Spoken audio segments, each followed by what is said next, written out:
எல்லோருக்கும் வணக்கம். இன்னைக்கு உங்களுக்கு நான் செஞ்சு காமிக்க போகிற ரெசிபி மிசல் பாவ். இந்த மிசல் பாவ் வந்து மகாராஷ்டிராவில் ரொம்ப ஃபேமஸ்ங்க. ஜஸ்ட் பாவ் பன்ஸோட வச்சு இதை சர்வ் பண்ணுவாங்க. இது ஒன்றும் இல்லை, முளைக்கட்டின பயிரில் இந்த கிரேவி ரெடி பண்ணுறாங்க. இது ரொம்பவே சிம்பிள் அண்ட் ஈஸி ரெசிபி. இதுக்கு தேவையான பொருட்கள் பார்த்தீங்கன்னா, முளைக்கட்டின பயிர் வந்து நான் கடையிலேருந்து வாங்கியிருக்கேன். ஒரு 250 grams முளைக்கட்டின பயிர் வாங்கியிருக்கேங்க. உங்களுக்கு டைம் இருந்தாக்கா நீங்கள் வீட்லேயே அது செஞ்சுக்கோங்க. It's very simple and easy to prepare sprouts at home. ஒரு 250 grams இந்த முளைக்கட்டின பயிர் எடுத்து க்ளீனாக எல்லாம் க்ளீன் பண்ணிவிட்டு ஒரு குக்கரில் ஆட் பண்ணி ஜஸ்ட் 1 glass வாட்டர் ஆட் பண்ணி இதை நல்லா வேக வச்சுட்டாங்க. இதுதாங்க நம்ம யூஸ் பண்ண போகிறது. நீங்கள் மிக்ஸ்டு பயிருங்க கூட நீங்கள் யூஸ் பண்ணலாம் இந்த ரெசிபிக்கு. ஸோ நார்மலி வந்து ஒரு 3 different types ஆஃப் முளைக்கட்டின பயிர் வந்து அவங்க யூஸ் பண்ணுவாங்க. பட் நான் வந்து இன்றைக்கி வெறும் இந்த பச்சை பயிர் மட்டும் எடுத்திருக்கேன். இது வந்து நல்லா வேக வச்சு ஒரு பக்கமாக எடுத்து வச்சுருக்கேன்.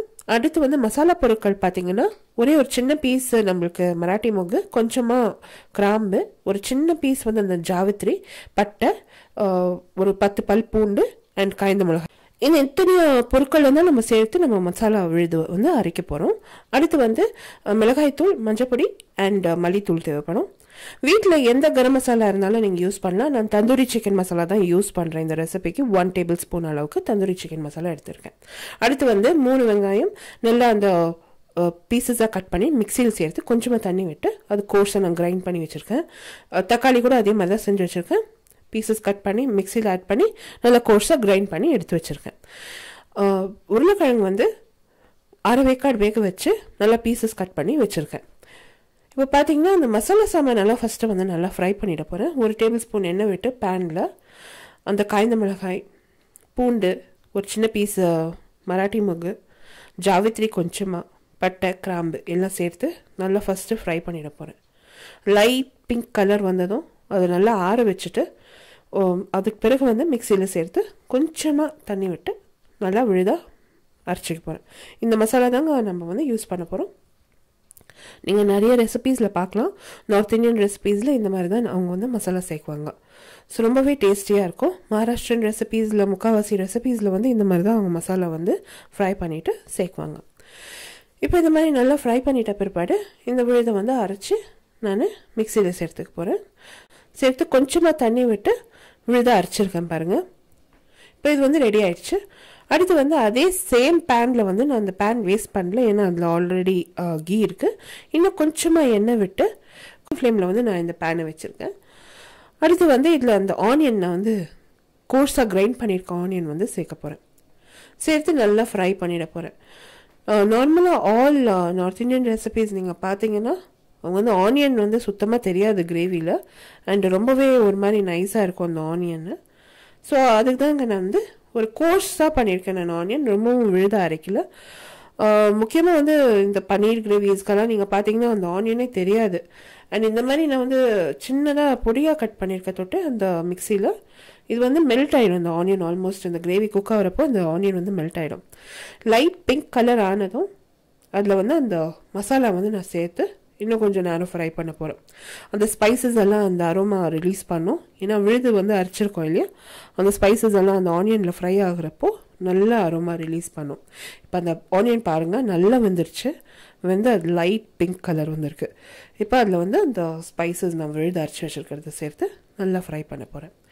கொஞ்சமாக இந்த ஆயில் விட்டு வந்தப்போ நான் வந்து இம்மிடியட்டாக அதில் வந்து டொமேட்டோ பேஸ்ட்டு, நான் அரைச்சி வச்சுருக்க டொமேட்டோ பேஸ்ட்டை வந்து நான் சேர்த்து அதுவும் ஃப்ரை பண்ண போகிறேன்.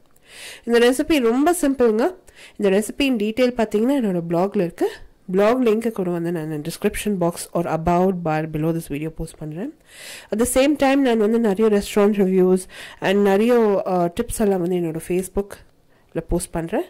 அண்ட் நீங்கள் வந்து ஃபார் ரெஸ்டாரண்ட் ரிவ்யூஸ் என்னை ஜொமேட்டோவில் ஃபாலோ பண்ணலாம். எல்லா லிங்க்ஸுமே about bar below this video நான் போஸ்ட் பண்ணுறாங்க. கண்டிப்பாக விசிட் பண்ணி என்னோடய சோஷியல் நெட்ஒர்க்ஸில் நீங்கள் என்ன ஜாயின் பண்ணி ஃபாலோ பண்ணலாம். இப்போ அந்த டொமேட்டோ நல்லா ஃப்ரை ஆன பிற்பாடு அதில் அந்த தந்தூரி சிக்கன் மசாலா, மல்லித்தூள், மஞ்சப்பொடி அண்ட் மிளகாய் தூள் சேர்த்து நல்லா ஃப்ரை பண்ணிட போகிறேன். ஆயிலெல்லாம் நல்லா விட்டு வந்ததும் அதில் இந்த முளைக்கட்டின பயிர் வந்து நான் வேக வச்சுருக்கேன் இல்லையா, அது சேர்த்து அந்த பொட்டேட்டோ உருளைக்கிழங்கு அதையும் சேர்த்து நல்லா மிக்ஸ் பண்ணிவிட்டு ஃப்ரை பண்ண போகிறேன். ஜஸ்ட் ஒரு 2 minutes ஃப்ரை பண்ணால் போதும். தண்ணி வந்து இதுக்கு முழுகிற அளவுக்கு தண்ணி விடுங்க. விட்டு அந்த கிரேவி தயார் பண்ணணும். இந்த பயிர் வந்து ஏற்கனவே நம்ம வந்து முளை கட்டியிருக்கோம். ஸோ அது வந்து நிறைய வேகணும்னு அவசியம் இல்லை. அந்த பொட்டேட்டோட இப்போ ஃபுல்லாக வேகணும் நம்மளுக்கு. அந்த பொட்டேட்டோ வந்து அந்த இருக்கிற காரெல்லாம் இன்னும் கொஞ்சம் இழுத்து நல்லா அது வந்து ஒன்றா சேர்ந்து நல்லா வரும். ரொம்பவே டேஸ்டியாக இருக்கும். நீங்கள் வந்து இதில் எனி வெஜிடபிள்ஸ் கூட சேர்த்துக்கலாங்க. கேரட் கூட சேர்த்துக்கலாம், ரொம்ப நல்லாயிருக்கும். நான் வந்து பொட்டேட்டோ சேர்த்துருக்கேன் இன்றைக்கி. அந்த பொட்டேட்டோ நல்லா வேகிறதுக்காக கொஞ்சமாக தண்ணி விட்டு அந்த கிரேவியும் வரணும் நம்மளுக்கு. ஏன்னா அந்த பாவ் பன்ஸ் இல்லைன்னா சப்பாத்தி எதுனா நம்ம தொட்டு சாப்பிட்றதுக்கு அந்த கிரேவி தேவைப்படும். ஸோ அதுக்கு தேவையான அளவுக்கு தண்ணி விட்டு நல்லா கொதிக்க விட போகிறேன். உப்பு தேவையான அளவு உப்பு சேர்த்துக்கோங்க. சேர்த்து மூடி போட்டு ஜஸ்ட் ஒரு 5-10 மினிட்ஸில் இது கிரேவி ரெடி ஆகிடும். ரெடி ஆகிட்ட பிற்பாடு நீங்கள் வந்து லைம் ஜூஸ் புழிஞ்சி மல்லி இலை தூவி சர்வ் பண்ணிட வேண்டியதுதான். ரொம்ப simple recipe, anybody can prepare it. And இப்போல்லாம் பயிர் வந்து ரொம்ப ஈஸியாக உங்களுக்கு சூப்பர் மார்க்கெட்டில் கிடைக்கிறது. நீங்கள் வந்து வாங்கி அது செய்யலாம். நீங்கள் வீட்டில் வந்து நீங்கள் சிரமம் பண்ணணுன்ற அவசியமே இல்லை. ஸோ வந்து ஒரு 20 rupees வந்து நல்லா பயிர் கிடைக்கிது நம்மளுக்கு மார்க்கெட்டில். வாங்கி நீங்கள் அது வீட்லேயே செஞ்சிடலாம். இது ஈஸியாக வந்து ஒரு 4 peopleக்கு நம்ம வந்து சர்வ் பண்ணலாம். இந்த கிரேவி 4 to 5 people ஈஸியாக சாப்பிடலாம் இந்த கிரேவி வித் பாவ் பன்ஸ். ரொம்பவே நல்லா இருக்குங்க. காரமாக ரொம்ப நல்லா இருக்கு. அண்ட் வீட்டில் குழந்தைங்கள்லாம் இருந்தாங்கனாக்கா கொஞ்சம் காரம் அட்ஜஸ்ட் பண்ணிக்கோங்க. நான் வந்து கொஞ்சம் அதிகமாக தான் நான் காரம் சொல்லியிருக்கேன். நான் கொஞ்சம் காரம் தகுந்த மாதிரி உங்கள் வீட்டில் எவ்வளோ நீங்கள் ஆட் பண்ணுறீங்களோ அதுக்கு தகுந்த மாதிரி நீங்கள் காரம் ஆட் பண்ணி இந்த ரெசிபியை நீங்கள் செய்யுங்க. இப்போ பார்த்தீங்கன்னா அந்த குழம்பு வந்து நல்லா கொதிச்சிருச்சு. It's done. எடுத்து நான் வந்து ஒரு சர்விங் பவுலில் வச்சு மேலே வந்து இந்த மிக்சர் தூவுறாங்க. நார்மலாக வந்து இந்த மகாராஷ்டிராலெல்லாம் மிக்சர் தான் தூவுவாங்க. இது மேலே மிக்சர் தூவி நான் அது மேலே மல்லி இலை தூவி சர்வ் பண்ணிட்டாங்க. பிரமாதமாக இருந்தது. இந்த ரெசிபி இன் டீட்டெயில் அபவுட் பார் பிலோவில் நான் வந்து என்னோட பிளாக் லிங்க் எல்லாம் போஸ்ட் பண்ணியிருக்கேன். கண்டிப்பாக இந்த சோஷியல் நெட்ஒர்க்ஸில் நீங்கள் ஃபாலோ பண்ணி இந்த ரெசிபியை ட்ரை பண்ணிட்டு உங்களோட காமெண்ட்ஸ் எல்லாம் போஸ்ட் பண்ணுங்கள். அடுத்த புதிய ரெசிபியோட உங்களை திருப்பியும் சந்திக்கும் வரை நன்றி, வணக்கம். தேங்க்ஸ் ஃபார் வாட்சிங். பை.